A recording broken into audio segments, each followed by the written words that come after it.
66 points in the first half, but the third quarter outscored 41-17. What you see in that quarter? We fall into the same thing. One quarter, we have a deflated quarter where we don't do the same things that we do for the other three quarters, and it always comes back to bite us.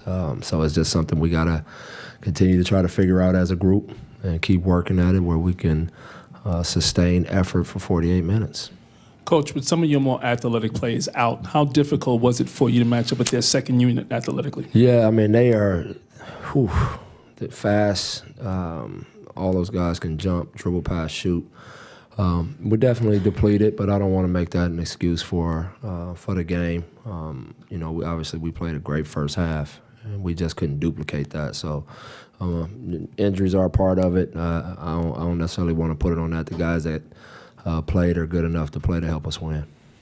Just as a competitor, is that frustrating to see that third quarter? I know you guys are young. Yeah, it is. It is. It's tough. And, you know, I'm the one that's sitting up there trying to stop the bleeding, you know, with timeouts and things like that. But, you know, I got to keep it in mind. This is our painful path to growth, you know. And for me, I just have to look at it from the perspective of how do I make us better and not get too caught up emotionally and what's going wrong, and more about how do I fix it.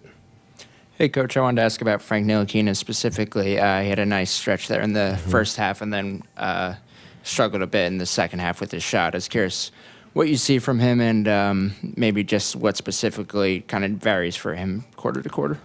Well, I just think the big thing for me is getting Frank to sustain his confidence throughout. And, you know, for all of his minutes out there, and don't let anything bother him if anything goes wrong. And, you know, I've been happy with his minutes. Since he's come back into the rotation, he's played really solid minutes for us.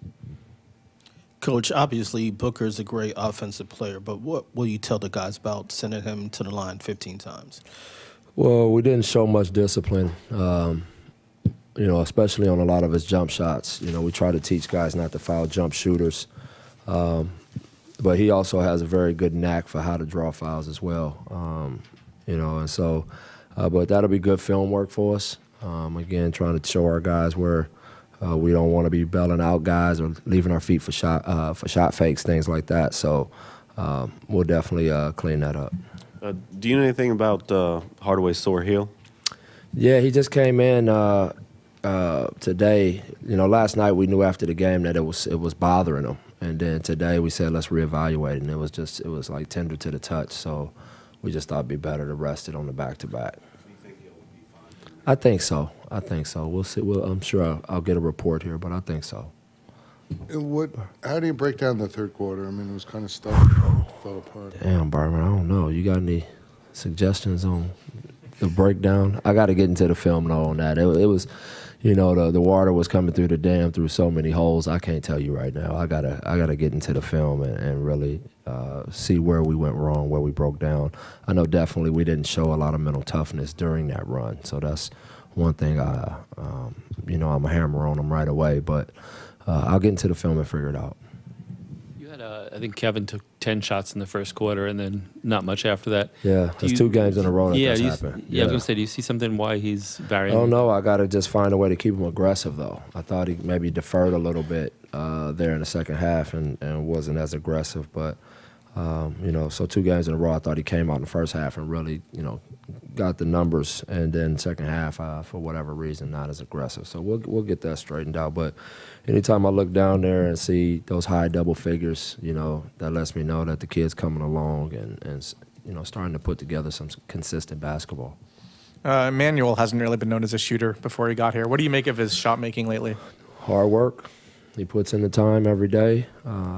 Since the minute we got a hold of him with our staff, we just started putting in the time so that he can be a solid three-point shooter. And you know, I think his confidence is up knowing that I'm gonna you know, give him full throttle to shoot open threes and take those shots. So I'm really happy with the way he's been attacking.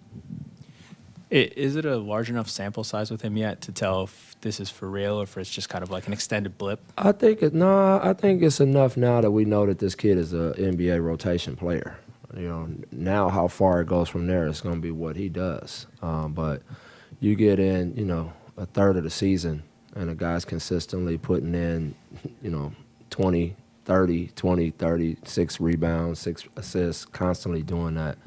The kid is just, I think the first thing he had to prove to himself and to everyone was, is he a legitimate NBA basketball player? And I think that's proven right now. So now the next step is, can we get him to really grow and develop and show the consistency of what a lead guard would do?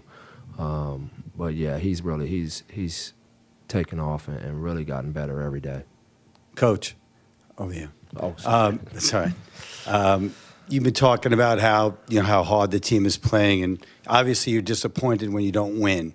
Yeah. But a game like this where supposedly you're a favorite team and just come out like this. We're the is favorite? this worse? Well, you are a home team with a better record. So. Okay, there you go.